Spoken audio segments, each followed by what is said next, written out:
Hey guys, HonestOn23 here, and now it's time to answer your questions. So last week, or last Monday it would have been, I put up a video asking for questions for a Q&A. So now that it's been a week, I guess I should answer the questions for the 1,000 subscriber special. So I got 4 questions, so if my answers are drawn out, it's only to make the video nice and long. And I think at the moment you should be watching Mario Kart 8 footage because that's what I've been playing, so that's what I'm going to throw up there, so enjoy that. And yeah, let's get into these questions. So the first one is from Curtis136, who, you know, thanks for sticking around, Curtis, because I know you've been a subscriber for like a while now, because I've been doing this for over 3 years, and I think you were in at the beginning, so yeah, I appreciate the support. He asked, what's your favourite and least favourite Zelda and Mario game? Can include spin-off Mario games. Now, I think the reason he put that is because... Okay, let's start with Mario first, alright? Favourite Mario game and least favourite Mario game. My least favourite one is a spin-off. It's Super Mario Ball, or Mario Pinball Land. I gave that game a review about a year ago, maybe more. I think it was last summer, one of the games last summer. And I played through that game and it was just horrendous. Like, the graphics were really nice, it was a really cool idea, and they actually did a great job just on the Game Boy Advance. Like, it was Super Mario 64 Pinball, which is what I wanted, but it just, like, conceptually broke down. Like, you had to try and specifically get stars on the pinball land. But obviously it's pinball. Half of it is kind of random luck anyway. You're just tapping things, making Mario flip up. So they didn't add in any extra controls to make it easier or more tolerable. So yeah, that one sucks. I hate it. I gave it a 1 out of 10. That might have been harsh. But it's just because I played it for like hours and I just couldn't make progress. I just kept falling down and it was so frustrating. I think that review was like 10 minutes long as well, so I don't even know how I filled 10 minutes. But that was like one of the only reviews where I allowed myself to show more emotion in my voice rather than just kind of talking, which might be a bad way. You know, maybe I should always show more emotion in my voice, but I try to be clear and concise with the reviews, and in that one I just let myself get annoyed, because that game sucks and I hate it. And part of that was because of emulator problems, but not enough. Like, the concept's still broken. Favourite Mario game? This is a hard one because it's either Super Mario Galaxy or Super Mario 64. Now, this one's hard is because I would say Super Mario 64, but I know that Super Mario Galaxy is a better game. Like, I just know that one's better. But with 64, I can still play it to this day and really enjoy it. But a lot of it's now nostalgia. Not that I think the game's unplayable now, I wouldn't say that. A lot of people complain about the controls and camera, but I don't have that much problems when I play it. But then again, I've been playing it for years and years, and one of my first games when I was younger, one of the first games I was really into, so I'm not that objective when it comes to the camera and control, because I'm just kind of used to it. So 64 is actually my favourite one, but Super Mario Galaxy is like, I would say, is the best Mario game, so one of those two. Zelda, let's have a think. So my favourite one is Ocarina of Time, and that's just because it's a classic. Like, I get it, some people like to be like, oh, Wind Waker, I like that one, so much personality, or like Majora's Mask, or maybe if you're an older kind of, maybe the first one, I don't know. Everyone seems to have their different opinion, but it's Ocarina of Time. Like, come on, it's the best one. Like, there may be slight things that they did in the other ones that you liked more, but Ocarina of Time is, yeah, like I said, is a classic. And also, again, nostalgia. Not that much nostalgia, because that game holds up really well for something that came out in 1998. So, Ocarina of Time is my favourite one. My least favourite one, now, I'm only going to include the ones I've played, because I haven't played Phantom Hourglass or Spirit Tracks, so it would be unfair to throw those in. And Four Swords Adventures and all that. So, I would say Skyward Sword. That game's awful. Like, and again, it's like, conceptually, it's like, the core of that game, it sucks. Because if they just made it a normal controller, I would love that game. I love everything they tried to do, the story. Obviously the beginning drags on a bit, but I like the story, the art style, the structure of the game, the way the dungeons work, the way the overworld works. Everything was awesome. and I was really into it. But those motion controls break the game. I find it almost unplayable with that crap.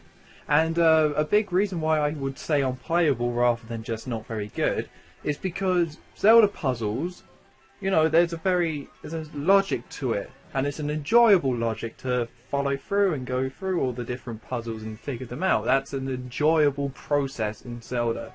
It's like a good game with puzzles. It should be fun figuring out the puzzle. So even if you get to the solution, that's the goal, but the fun part is getting to the solution, not the solution, if you know what I mean. Like Portal's the perfect example. It's fun figuring out what to do and then doing it. And Zelda was always really good at that. Skyward Sword just throws that all out the window with this motion control crap. You have to like spin the thing so the eye turns around, like, oh god. And then you have to go across these tether ropes and you have to go side to side. Oh, watch out, there's one coming the other way. And it's just, that's what made me stop. It's in that first dungeon, the first proper one, which is like a decent amount into the game. Well, not really, but it's still like a few hours in. Still played a decent amount of it. And it was just that tether rope. And I was just like, I'm not doing it. These puzzles are awful. This motion control crap is so unnecessary. So if they re-released that game, HD Wii U, took out all the motion controls, I would love that game. And it would be one of my favourite ones. Like top 3 Zelda games. Because I loved everything it tried to do. Just the motion controls make it my worst one, because it's just, ugh, it's just so bad. Like, they just couldn't make it work, and I just hate it for it. The next question comes from Naruto Yusumaki. I think I'm saying that wrong. Who says congratulations. Oh god, I can't say that word. I'm so awful. Well, he just asks, what is your favourite game?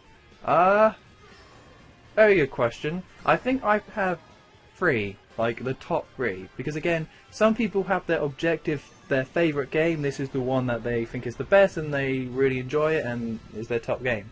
And I used to have that. It used to be Banjo-Kazooie, because again, nostalgia, I just love that game as well, just the focus on exploration and all the characters, and now I just love that game. But now that's kind of gone away a little bit because I can't replay it. Like with Super Mario 64, I can replay it and really enjoy it. Banjo-Kazooie, not so much. I can still replay it and enjoy it, like when it came out on the 360, but in HD. But it wasn't quite the same. Couldn't get into it as much, so I kind of had to drop it as my favourite game. So instead, my top 3, in no particular order, are Ocarina of Time, because classic, Metroid Prime, classic, and Resident Evil 4. Those are the top ones. And there's also like a weird common element amongst those games in terms of like exploration, but not in a proper open world. So that's the sort of games I really like and enjoy. I like exploring levels that are kind of open and have a kind of like a non-linear-ish structure, you know, because then you can really look in every nook and cranny. I don't like big open world games in terms of exploration because you can't look in every nook and cranny. Maybe Fallout 3 was the closest you came, but I'm never going to see everything in Red Dead Redemption. But with Ocarina of Time, Metroid Prime, and Resident Evil 4, you have a motivation to search everywhere, and you can see everything if you put in the time, and it's kind of rewarding and fun. Obviously, they're not the only reason I like those games. I like them all for different reasons as well, because they're all smartly designed and fun and awesome and very memorable. But that's the common thread that I see in games I really like. Like Ratchet and Clank has that same thing as well, where you're just kind of searching everywhere, checking everything out. So, yeah, those are my top 3. Jack Nix asks, what is your favourite game from your least favourite game genre? That's weird. Like, that's a weird question, because to be able to answer that, it's like, okay, so my least favourite game genre has to have a game I actually like in it. So my least favourite game genre. Hold on, let's do a little Googling. Let's go game genres, just so I can get a list. Video game genres. Oh, thank you, Wikipedia. Oh god. Oh, there's so many. There are so many. God. See, I would say one of my least favourite is Memore cookers or whatever the hell, MMOs, they stink, but then there's none I really like that kind of stand out. RPGs, I like RPGs, so they're not my least favourite. I like first-person shooters. I kind of like fighting games, even though I'm not into them. And horror games, I like them. So I probably should have prepped beforehand. I like real-time strategy as well, even though I don't play them. And turn-based games. I even like turn-based games. I'm trying to think of one that stands out as me not really being into it. And I guess I would have to say fighting games. I guess that's the closest I can really come, even though I don't play a lot of PC games and the games that are more oriented onto the PC platform. And I love platforming games. Oh, pinball games can go to hell. I'm going to say fighting games. That's what I'm going to say. And it seems like there's traditional fighting games and mascot fighting games. Huh. So I could give the easy answer here, where I say my least favourite genre is fighting games. And it's my least favourite because I don't like memorising all the combos and I don't like the community. It's kind of like too much. Like, how are you supposed to get into the fighting game community without just being crazy and insane?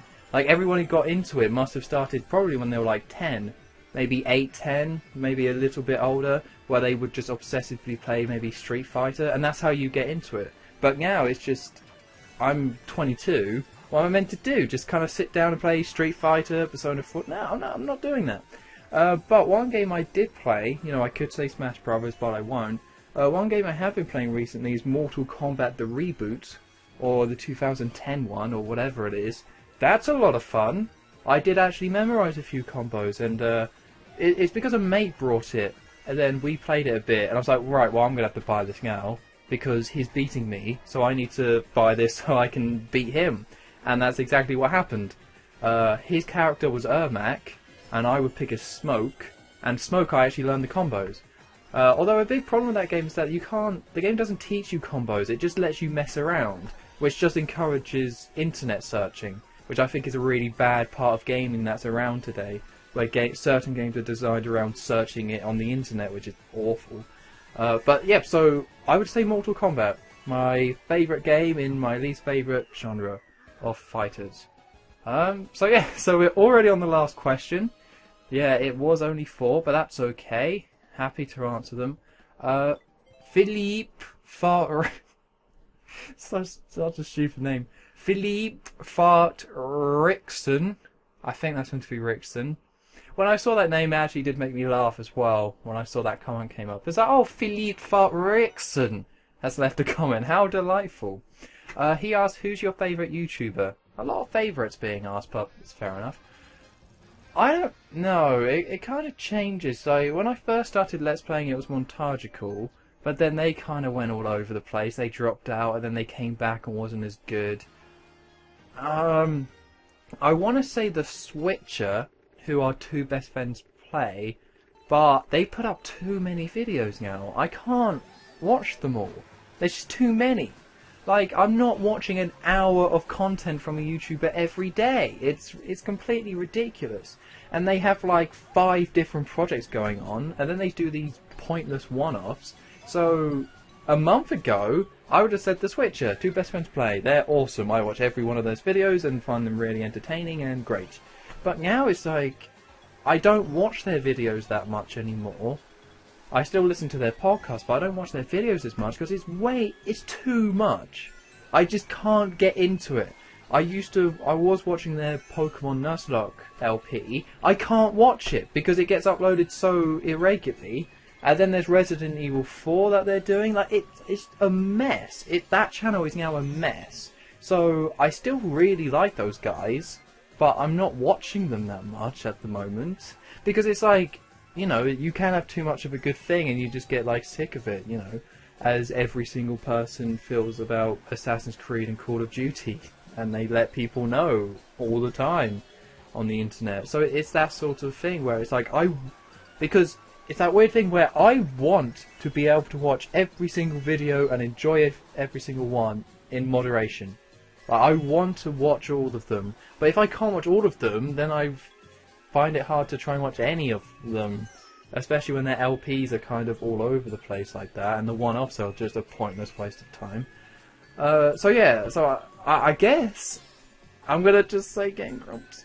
Like, I know, well, actually a lot of people like Game Grumps, but yeah, I really like those guys. Again, it's not every series with Game Grumps is good. Like, this was always true. Like, with John and Aaron, it really depended on the game about how good the videos were. Like, so certain series just stood out more than others, and some were just like, this wasn't good. Like Donkey Kong Country Returns, when John and Aaron did that wasn't good. And then Sonic 06 had a lot of great episodes, but a lot of bad ones as well. So they were always kind of being consistent. And with Danny showing up, that's kind of more so. But I still watch pretty much all of them, and they still kind of... their one-offs kind of work better. They have that format down. Like, 3 videos every day. I don't care if I miss a one-off, you know. And then the videos are 10 minutes long. That's a good half an hour every day. You can keep up with LPs like really well because it's just every day. You just watch 10 more minutes. And if I skip one, it doesn't matter. You know, it's like, I'll just see the next one. So I'm gonna say Game Grumps. Now, of course, answering this question, I'm not including people I know on YouTube because that's kind of, you know, what's your favorite YouTuber? When I pick people I know, then that's like back on Bebo or MySpace. Like, who are you going to put as your #1 friend and ranking them in order? It's like, I'm not going to rank people I know. That seems a bit silly. But of course, you know, shouts out to Proto Mario, Mr. McLuckable, Chaos Crazy, and Edward the Guy. Those are the 4 people on YouTube I know. And, you know, they do good stuff, so definitely check them out. All 4 of them out. But I'm not going to say they're my favourite YouTuber because I watch them as a fan, but I also watch them because I know them at the same time. So yeah, so I'm going to stick with Game Grumps, even though some people aren't a fan, but most people are. So yeah, so that's it for the question. So I want to say thank you to everyone who asked a question, and you know, I'll try and do another Q&A in the future because 4 questions is fine, and I think this video came up good. Probably, I haven't finished it yet. It might go downhill, but I'll try and do another one in the future. So let me think while I'm here. Yeah, so thank you to everyone who subscribed, and I want to kind of give some updates, I guess, to kind of round this video off, because this month what I'm trying to do is do Ratchet & Clank month, and what that is that I want to review 4 Ratchet & Clank games over the course of June. Now, I will get 3 of them done, Ratchet & Clank 1, 2 and 3. I don't know if I'll be able to get Gladiator done, which is deadlocked in America. It just depends on time, because I just started this job. That means it's only a part-time thing, but it's still like 28 hours a week, so that's a chunk of time. So I should be able to do it. I should be able to, but with the Let's Plays and the podcast as well. So yeah, so everything's going really good with my channel at the moment. Got back into recording stuff again, so we got Red Dead Redemption, we got Super Mario Sunshine. I kind of regret doing those 2 games, not because I'm having a bad time. I think those LPs are coming out great, and I enjoy doing them both, but they're both long. So there might be another short Let's Play coming during the summer for a week. Like, I'll just do one to separate it out so it's something different. But yeah, so the reviews are back on the way. Ratchet & Clank month is going to happen in June, so expect at least 3 Ratchet & Clank reviews. The podcast, Nope, There's Only Trash Here Podcast on YouTube, or Only Trash Here Podcast on YouTube. That's going great with Mr. McLuckable, really enjoying that. So I'm really happy to where I am with YouTube at the moment. It's going really well, and I want to thank everyone for, you know, watching my stuff and all that. Like, it's awesome, like 1,000 subscribers. When I saw that number, I think I mentioned it in the other videos, but when I saw that number, that was like, wow. Wow, that was so cool. And I know, like, it's weird because in terms of success on YouTube, there's so many different ways to gauge it, but I find my channel, I'm really happy with my channel and the amount of subscribers I have and everything. But of course, I don't have like 100,000 like certain people like Proto Mario and other big YouTubers, but I'm still really happy with where I'm at with 1,000 subscribers. So yeah, so again, one last thank you very much to everyone watching this and everyone who supports my stuff. And yeah, so I guess I'm going to go make more videos. So thank you very much for watching. I've been Armstrong23, Red Dead Redemption, we got Super Mario Sunshine, Ratchet & Clank reviews, Nope There's Only Trash Here podcast, and maybe another Let's Play coming during the summer, so look out for all of that. So yeah, thank you very much for watching, and goodbye.